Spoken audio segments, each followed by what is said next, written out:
नमस्कार, आप सभी का इस YouTube चैनल में हार्दिक स्वागत है। आज हम कक्षा 10 में सामाजिक विज्ञान विषय में अध्याय नंबर 6 केंद्र सरकार का अध्ययन करेंगे। आइए शुरुआत करते हैं। सर्वप्रथम हम देखते हैं सरकार का अर्थ एवं परिभाषा। राज्य एक भावात्मक अवधारणा है जो एक अमूर्त एवं अदृश्य संस्था होती है। इसे मूर्त रूप प्रदान करने वाली संस्था को ही सरकार कहा जाता है। यानी राज्य को मूर्त रूप प्रदान करने वाली संस्था को ही सरकार कहा जाता है, या राज्य को ढांचा प्रदान करने वाली संस्था को सरकार कहा जाता है। सरकार द्वारा ही राज्य की सामूहिक इच्छा को निर्धारित, अभिव्यक्त एवं कार्यान्वित किया जाता है। हम कह सकते हैं कि सरकार ही राज्य रूपी भावात्मक अवधारणा की अभिव्यक्ति है। यानी सरकार ही राज्य रूपी जो भावात्मक अवधारणा है उसकी अभिव्यक्ति है। सरकार के अभाव में राज्य की कल्पना भी नहीं की जा सकती। यानी सरकार के अभाव में हम राज्य की कल्पना भी नहीं कर सकते हैं। जो राज्य के निश्चित भूभाग में बसने वाले लोगों की सेवा करने हेतु कानूनों का निर्माण करती है। यानी सरकार राज्य के निश्चित भूभाग में बसने वाले जो लोग हैं उनकी सेवा करने हेतु कानूनों का निर्माण करती है, कानून बनाती है और एवं उसका निष्पादन करती है, यानी उनको लागू करती है तथा उनका उचित रूप से पालन न करने वालों को दंडित कर उन्हें उचित रास्ते पर लाती है। यानी सरकार लोगों के लिए कानून बनाती है, जैसे व्यवस्थापिका कानून बनाने का काम करती है, कार्यपालिका उनको लागू करती है और न्यायपालिका यदि उनका पालन नहीं किया जा रहा है, जो कानून का उल्लंघन करता है, उनको दंड देने का काम करती है। आगे गार्नर ने सरकार की परिभाषा करते हुए कहा है, सरकार वह अभिकरण या मशीन है जिसके द्वारा राज्य की नीतियां निर्धारित की जाती है, सामान्य मामलों को नियमित किया जाता है तथा सामान्य हितों को उन्नत किया जाता है। यानी गार्नर ने अपनी परिभाषा में बताया कि सरकार वह अभिकरण या मशीन है जिसके द्वारा राज्य की क्या नीतियां होगी उनको निर्धारित किया जाता है, सामान्य मामलों को नियमित किया जाता है और सामान्य हितों को उन्नत किया जाता है। अब आगे अपने देखते हैं सरकार के प्रमुख अंग, यानी केंद्र सरकार के प्रमुख अंग कौन कौन से हैं। तो केंद्र सरकार के प्रमुख 3 अंग हैं। उनके नाम है व्यवस्थापिका, कार्यपालिका व न्यायपालिका। कौन कौन से 3 अंग हैं? व्यवस्थापिका जिसे संसद भी कहते हैं, और कार्यपालिका और न्यायपालिका। अब हम देखते हैं पहले अंग व्यवस्थापिका को। सरकार के 3 अंगों में व्यवस्थापिका प्रथम अंग है। भारतीय राज्य व्यवस्था में व्यवस्थापिका का गठन भी 2 स्तर पर हुआ है। एक संघीय व्यवस्थापिका, यानी जैसे अपनी केंद्र सरकार है वहाँ, और राज्य व्यवस्थापिका यानी राज्यों में। संविधान में संघीय व्यवस्थापिका को संसद या अंग्रेजी में बोले तो पार्लियामेंट का नाम दिया गया है। आगे अपने देखते हैं संविधान के अनुच्छेद 79 द्वारा व्यवस्था की गई है कि भारतीय संघ की एक संसद होगी। भारतीय संघ यानी केंद्र सरकार, वहाँ पर एक संसद होगी जिसका निर्माण राष्ट्रपति तथा 2 सदनों से मिलकर होगा। संसद में कौन कौन होंगे? राष्ट्रपति और 2 सदन। 2 सदन जिनके नाम क्रमशः है लोकसभा तथा राज्यसभा। इस प्रकार राष्ट्रपति, लोकसभा तथा राज्यसभा तीनों का संयुक्त नाम संसद है। यानी संसद में कौन कौन होते हैं? राष्ट्रपति, लोकसभा तथा राज्यसभा। ये संसद के 3 अंग है। इन तीनों से मिलकर के संसद बनती है। अब अपने आगे देखते हैं लोकसभा की रचना या संगठन। लोकसभा संसद का प्रथम या निम्न सदन है। लोकसभा को संसद का प्रथम सदन कहा जाता है, निम्न सदन कहा जाता है, और इसे यानी लोकप्रिय सदन भी कहा जाता है। कितने नाम हो गए? प्रथम सदन, निम्न सदन और लोकप्रिय सदन। लोकप्रिय सदन इसलिए कहा जाता है क्योंकि इस सदन के जो सांसद है वो प्रत्यक्ष रूप से जनता से चुन करके आते हैं, क्योंकि इसके सदस्य जनता द्वारा प्रत्यक्ष रूप से निर्वाचित होते हैं। अब अपने देखते हैं सदस्य संख्या। मूल संविधान में लोकसभा की सदस्य संख्या 500 निश्चित की गई। कितनी निश्चित की गई थी? 500। लेकिन समय समय पर इसमें वृद्धि की गई। अब गोवा, दमन और दीव पुनर्गठन अधिनियम 1987 द्वारा निश्चित किया गया है कि लोकसभा की अधिकतम सदस्य संख्या 552 हो सकती है। अब अधिकतम जो सदस्य संख्या है वो लोकसभा की कितनी हो सकती है? 552। इनमें से अधिकतम 530 सदस्य राज्यों से, निर्वाचन क्षेत्रों से व अधिकतम 20 सदस्य संघीय क्षेत्रों से निर्वाचित किए जा सकेंगे। यानी 530 तो राज्यों से निर्वाचित होकर के आ सकते हैं और 20 सदस्य संघीय क्षेत्रों से निर्वाचित होकर के आ सकते हैं। एवं राष्ट्रपति आंग्ल भारतीय वर्ग के 2 सदस्यों का मनोनयन कर सकेंगे।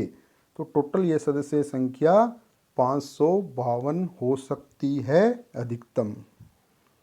अब अपने देखते हैं निर्वाचन। लोकसभा के सदस्यों का चुनाव प्रत्यक्ष रूप से और वैश्विक मताधिकार के आधार पर होता है। यानी इनका चुनाव प्रत्यक्ष रूप से होता है, जनता द्वारा प्रत्यक्ष रूप से यानी डायरेक्ट रूप से होता है और वैश्विक मताधिकार के आधार पर। यानी भारत में वैश्विक मताधिकार की आयु है 18 वर्ष। अब 18 वर्ष की आयु प्राप्त व्यक्ति को वयस्क माना गया है। लोकसभा के सभी निर्वाचन क्षेत्र एकल सदस्य रखे गए हैं। यानी लोकसभा में जो संसदीय क्षेत्र होता है वहाँ से एक ही सदस्य चुन करके आता है। जैसे अपने राजस्थान से संसद में 25 जो संसदीय क्षेत्र है वहाँ से 25 सांसद चुन करके जाते हैं। आगे अपने देखते हैं सदस्यों के लिए योग्यताएं। लोकसभा सदस्यों के लिए क्या क्या योग्यताएं होना जरूरी है? प्रथम है वह व्यक्ति भारत का नागरिक हो, यानी भारत का नागरिक होना जरूरी है। द्वितीय है उसकी आयु 25 वर्ष या इससे अधिक हो। कम से कम आयु 25 वर्ष होनी चाहिए और इससे अधिक हो सकती है। तृतीय है भारत सरकार अथवा किसी राज्य सरकार के अंतर्गत वह कोई लाभ का पद धारण किए या धारण न किए हुए हो। यानी वो किसी लाभ के पद पर नहीं हो सकता, किसी गवर्नमेंट पद पर है तो उसको त्यागपत्र देना पड़ता है। चतुर्थ है वह किसी न्यायालय द्वारा पागल न ठहराया गया हो तथा दिवालिया न हो। यानी वह पागल और दिवालिया नहीं होना चाहिए। अब आगे अपने देखते हैं कार्यकाल। तो लोकसभा का कार्यकाल 5 वर्ष है। प्रधानमंत्री के परामर्श के आधार पर राष्ट्रपति के द्वारा लोकसभा को समय से पूर्व भी भंग किया जा सकता है। यानी कार्यकाल 5 वर्ष है, परंतु प्रधानमंत्री यदि परामर्श देता है, ऐसी कोई परिस्थितियां बन गई है तो राष्ट्रपति के द्वारा लोकसभा को समय से पूर्व भी भंग किया जा सकता है। ऐसा अब तक 9 बार किया गया है। यानी ऐसा अब तक 9 बार किया जा चुका है। अब है अधिवेशन। लोकसभा और राज्यसभा के अधिवेशन राष्ट्रपति के द्वारा ही बुलाए और स्थगित किए जाते हैं। ये महत्वपूर्ण बात है कि लोकसभा और राज्यसभा के अधिवेशन या सत्र किसके द्वारा बुलाए जाते हैं और स्थगित किए जाते हैं? राष्ट्रपति। और इस संबंध में नियम केवल यह है कि लोकसभा की 2 बैठकों में 6 माह से अधिक का अंतर नहीं होना चाहिए। यानी 2 बैठकों के बीच में 6 माह से ज़्यादा अंतर नहीं होना चाहिए। आगे अपने देख रहे हैं लोकसभा के पदाधिकारी, अध्यक्ष तथा उपाध्यक्ष। लोकसभा के पदाधिकारी, अध्यक्ष तथा उपाध्यक्ष। संविधान के अनुच्छेद 93 के अनुसार लोकसभा स्वयं ही अपने सदस्यों में से एक अध्यक्ष और उपाध्यक्ष का निर्वाचन करेगी। यानी लोकसभा अपने में से ही एक अध्यक्ष और एक उपाध्यक्ष का निर्वाचन करेगी। अध्यक्ष तथा उपाध्यक्ष को उनके पद से हटाया भी जा सकता है यदि लोकसभा के तत्कालीन सदस्यों के बहुमत से इस आशय का प्रस्ताव पास हो जाए।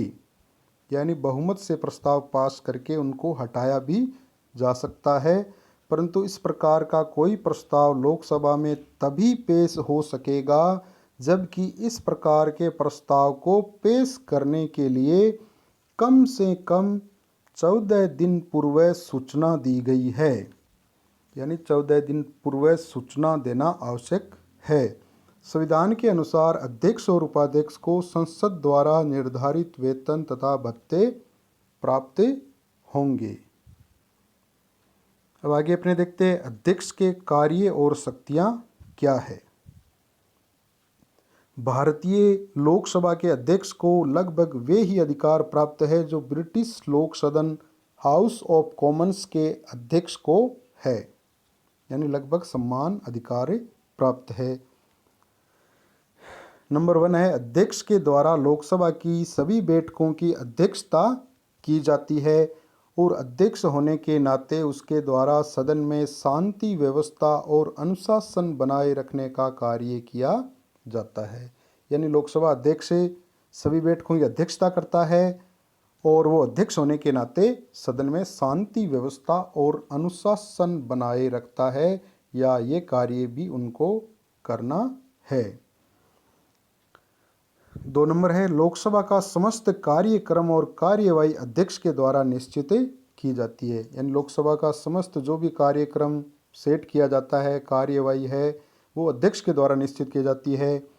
वह सदन के नेता के परामर्श से विभिन्न विषयों के संबंध में वाद विवाद का समय निश्चित करता है। लोकसभा अध्यक्ष ही वाद विवाद का समय निश्चित करता है सदन के नेता के परामर्श से।